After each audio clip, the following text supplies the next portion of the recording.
Le travail. On a une bizarre de relation avec le travail, je trouve, dans notre société aujourd'hui. Et c'est ce que j'aimerais explorer un peu avec vous. Alors, je trouve que le travail, c'est un endroit où la majorité des gens vont pour avoir quelque chose, pour obtenir quelque chose. Je me lève le matin, je fais ma routine, je m'en vais au boulot. Je m'en vais au boulot pour avoir un salaire.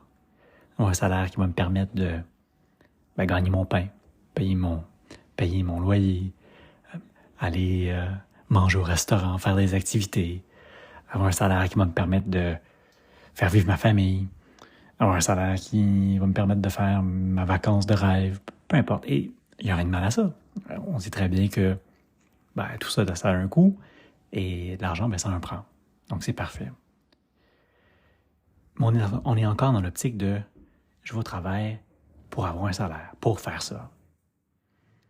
Et c'est pas une question de salaire, souvent, on va au travail pour la reconnaissance. On va au travail pour obtenir la promotion. On va au travail pour le titre que je vais avoir sur ma carte d'affaires. On va au travail pour se sentir bien par rapport à ce qu'on fait, par être reconnu dans notre talent, dans nos habiletés. On est encore dans une dynamique où j'ai besoin de quelque chose. Je vais au travail parce que je veux avoir quelque chose, j'ai besoin de quelque chose. Et souvent, toutes ces raisons-là, ils sont motivés par un ego qui pleure, qui crie, qui est demandant, qui est capricieux, qui a besoin de X, Y, Z pour être bien. Et j'ai envie de vous dire que c'est pas ça l'essence du travail. L'essence du travail, c'est le travail. On devrait plutôt se lever le matin et aller au travail parce que on veut donner de soi. Pas parce qu'on veut obtenir, pas parce qu'on veut avoir, parce qu'on veut donner. Et ça, c'est un changement de perspective qui est important aujourd'hui dans notre société, pour la plupart des gens, je pense, parce que c'est rare. Et lorsque je me lève et que je vais au travail pour donner de moi, il y a quelque chose de pas mal plus grand que soi qui se passe. Parce que c'est plus à propos de nous. Non, c'est à propos de servir l'organisation pour laquelle je travaille. C'est à propos d'aider mes collègues. C'est à propos d'aider mes clients. C'est plus à propos de moi, mais c'est à propos de tout le reste. Je donne. Je suis dans une économie de dons, peut-être, comme mon ami Rémi dirait. Mais idéalement, ce que je souhaite plutôt que vous retenez, c'est peut-être le mot servir. D'offrir ses dons, ses talents pour servir. Et ça ne regarde pas. Ça regarde tous ceux qui vont être touchés par notre don de soi, par le service qui va être offert, rendu. Et ça ne veut pas dire que le travail n'est pas exigeant parfois, que ça ne veut pas dire que le travail est parfois peut-être même ennuyeux. Ça ne veut pas dire qu'on n'a pas des collègues avec lesquels on a moins d'affinité. Ça ne veut pas dire qu'on s'entend bien avec nos patrons tout le temps ou qu'on est toujours d'accord. Tout ça, ça se peut. Et ça peut être vrai, ça peut exister. Mais ça veut aussi dire que c'est pas ce qui compte, c'est pas ce qui prime sur mon intention d'aller au boulot ou pas. C'est pas parce que tout ça peut être vrai que soudainement, je veux plus y aller, je le fais plus, ou je dois changer. Peut-être que c'est le cas, peut-être que ça doit arriver, c'est correct aussi.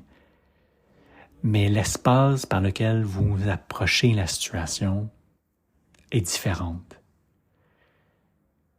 Et si vous y allez, malgré tout, et vous donnez de vous, vous vous servez, you serve, je l'ai juste en anglais, je pense que ça sort bien, mais si vous y allez dans cette optique-là d'offrir, de donner de vous-même, d'être de service, soudainement, vous allez constater que la dynamique va changer. Est-ce que vous allez rester dans l'emploi ou pas? C'est pas grave. Mais l'extérieur, les personnes avec qui vous travaillez, vos clients, l'environnement, va être impacté par la façon dont vous-même you're showing up. Vous vous présentez corps et âme au travail.